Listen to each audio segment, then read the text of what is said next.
आवाज सुनकर किसी ने नेत्र नहीं खोला। राजा को लगा कि ये जानबूझकर अपनी नेत्र को बंद किए हुए है। मरा हुआ सर्प मुनि के गले में डाल दिया। मुनि के गले में जब सर्प डाल दिया तो उनका एक अति ओजस्वी पुत्र था, उसको बच्चों ने जाकर बतलाया कि तुम्हारे पिता के गले में मरा हुआ सर्प राजा परीक्षित ने डाल दिया है।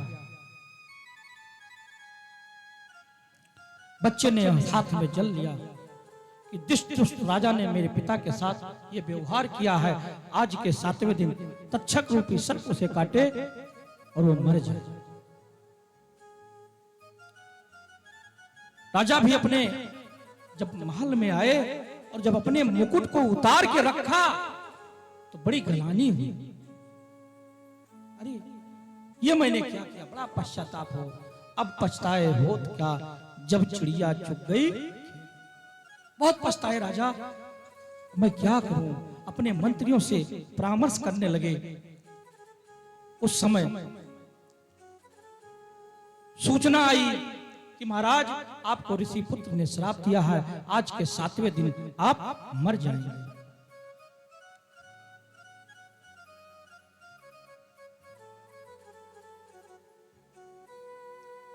लोगों ने बड़ा उपाय बतलाया कि महाराज कुछ कीजिए, क्योंकि पूर्व काल में एक ऋषि की पत्नी को सर्प ने काट लिया था, वह मर गई थी।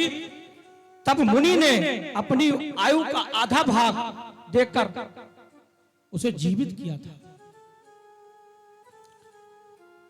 तो आपको भी चाहिए कि कुछ उपाय करें। भवस्ते न विश्वासा कर्तव्या सर्वता बुद्धे। राजा मंत्रियों की बात सुनकर हंसने लगे। जिन्होंने अपनी आधी आयु देकर अपनी प्रिय पत्नी को जीवित किया ना, कथम मिता महाराज तनोगम निशावितम। वो और था, मैं राजा हूं, मैं ऐसा नहीं करूंगा। भारी बिगो भारियो बहराम पुलमो मानाम सुंदरे। मुझे मालूम है वो महाराज महर्षि भृगु की पत्नी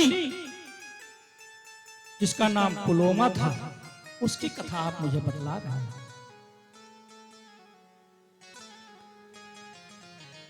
राजा को श्राप हुआ। बताया गया देवी भागवत में कि बहुत बड़ा मचान बनाया गया, बहुत बड़ा मचान।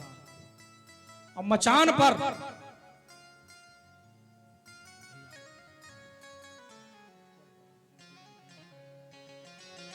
मचान बनाया गया बहुत बड़ा, और राजा चारों तरफ से शीशा लगा दिया गया। शीशा के अंदर महाराज परीक्षित, ये देवी भागवत में वर्णन है, परीक्षित उसमें बैठ गए। किसी को आने जाने का आदेश नहीं हुआ कि कोई चला जाए, कोई न जाए। जो भी जाता उसकी तलाशी होती, कहां जा रहा है। फिर राजा से पूछा जाता। चारों तरफ चौदसी सुरक्षा घेरा किया गया। मचान पर महाराजा बैठे हुए थे। देवदूत धर्मराज ने कहा, आज तक्षक रूपी सर्प जाएगा, महाराजा को डसेगा और उनका प्राणांत होगा। क्योंकि मानसकारों में लिख दिया है, कर्म प्रधान विश्व कर राखा। कर्म प्रधान विश्व कर राखा। कर्म प्रधान विश्व कर राखा। जो जस करहि तस फल जागा। जो जस करहि तस फल जागा।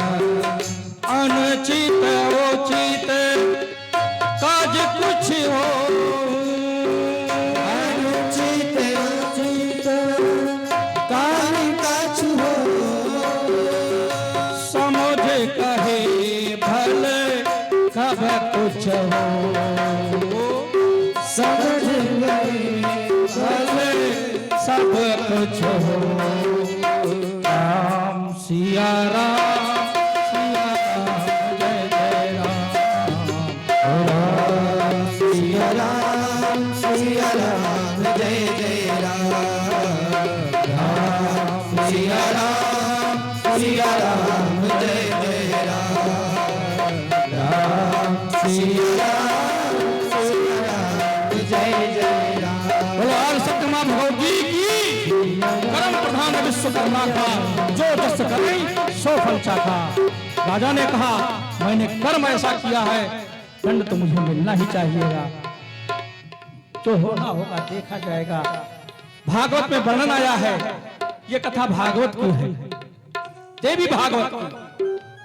सर्प चल दिया, साथ में एक विप्रदेव भी चल दिए। महाराज मंत्रियों के संयोग से उत्तम रक्षक संपत्तियों के साथ बैठे, तलवार उत्तम निकाला, राजभवन बना हुआ था, सभी प्रकार से सुरक्षित महल में बैठ गए राजा। कंचिते कश्यपो नाम ब्राह्मणो मंत्री सत्तमा। तभी तक्षक जब अपने रास्ते पे चला मनुष्य का रूप धारण करके, तो उसे रास्ते में परीक्षित को बचाने के लिए कश्यप मुनि मिल गए। एक विप्रदेव थे जिनका नाम कश्यप था। तक्षक ने कहा आप कौन हैं? कश्यप जी ने कहा कि मेरा नाम कश्यप है। परीक्षितम निपश्रेष्ठम तक्षक का प्रथेष्टते ताम तुरतीयामी निपे करते मर्जरम। कश्यप बोले मैं ब्राह्मण हूं, आज महाराजा परीक्षित को तक्षक रूपी सर्प काटेगा, मैं उन्हें बचाने जा रहा हूं। क्योंकि मेरा शास्त्र कहता है यदि ज्ञान है तो अपने ज्ञान को खर्च कीजिए, क्योंकि विद्या एक ऐसा धन है भैया मेरे। देखिए आपके पास धन है तो भाइयों में बांट दिया जाएगा, खेत बाड़ी है तो भाइयों में बट जाएगा, लेकिन विद्या धन ऐसा धन है जितना संचय करेंगे, जितना खर्च करेंगे, उतना बढ़ता जाएगा। ज्ञानियों का काम है यदि कोई गलत कर रहा हो तो उसको समझाइए कि आप ये गलत कर रहे हैं, इसको मत कीजिए। आज कश्यप ने कहा कि महाराजा परीक्षित को तक्षक रूपी सर्प आएगा डसेगा, मैं उन्हें बचाऊंगा। तो कहा हे बाबा तक्षक मैं ही हूं, मैं ही तक्षक हूं। तो आप जा रहे हैं डसने? तो कहा आप कुछ कर पाएंगे? तो कहा बिल्कुल। एक पेड़ था वृक्ष, वृक्ष पर तक्षक ने फुफकार मारा, पूरा वृक्ष सूख गया। तक्षक ने कहा विप्रदेव अपने मंत्र का प्रभाव दिखलाइए। विप्रदेव ने सर्प मंत्र पढ़कर जैसे ही वृक्ष पर जल फेंका, वृक्ष हरा भरा हो गया। तक्षक ने कहा यह तो अनर्थ हो जाएगा, मैं काटूंगा और ये बचा लेंगे। तक्षक ने कहा देखो मिथ्या होय न देव ऋषि वाणी, लाज मुझे उस विप्रदेव को रखना है जिसने श्राप दिया है, इसलिए आप लौट जाएं। मैं आपको आप किस लिए जा रहे हैं? कि मैं राजा हैं, मैं उनको बचाऊंगा तो मुझे धन देंगे। तो कहा धन के लिए जा रहे हैं तो मैं आपको उनसे अधिक धन दे रहा हूं, आप लौट जाइए।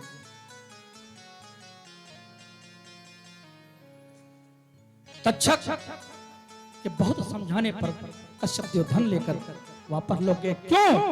क्योंकि कश्यप जी ने सोचा विधि के विधान को पलटना उचित नहीं,